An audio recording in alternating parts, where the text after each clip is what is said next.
ബ്രിട്ടീഷുകാർക്കെതിരെ ഇന്ത്യയിൽ നടന്ന ആദ്യത്തെ സൈനിക കലാപം. തമിഴ്നാട്ടിലെ വെല്ലൂർ കലാപമാണ് ബ്രിട്ടീഷുകാർക്കെതിരെ ഇന്ത്യയിൽ നടന്ന ആദ്യത്തെ സൈനിക കലാപം. ബിർസ മുണ്ടയുടെ ജന്മദിനമായ നവംബർ 15 ഇന്ത്യയിൽ ഏത് ദിവസമായാണ് ആചരിക്കുന്നത്? ജൻജാതീയ ഗൗരവ് ദിവസമായാണ് ബിർസ മുണ്ടയുടെ ജന്മദിനമായ നവംബർ 15 ഇന്ത്യയിൽ ആചരിക്കുന്നത്. സംസ്ഥാന പുനഃസംഘടനാ കമ്മീഷൻ അംഗമായിരുന്ന മലയാളി? സർദാർ KM പണിക്കരാണ് സംസ്ഥാന പുനഃസംഘടനാ കമ്മീഷൻ അംഗമായിരുന്ന മലയാളി. ഇന്ത്യൻ റെയിൽവേ ആരംഭിച്ചത് എന്ന്?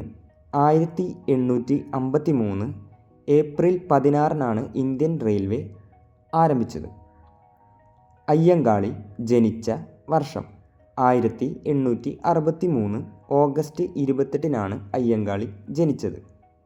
ഇന്ത്യയിലെ ആദ്യത്തെ യൂറോപ്യൻ കോട്ട? മാനുവൽ കോട്ടയാണ് ഇന്ത്യയിലെ ആദ്യത്തെ യൂറോപ്യൻ കോട്ട.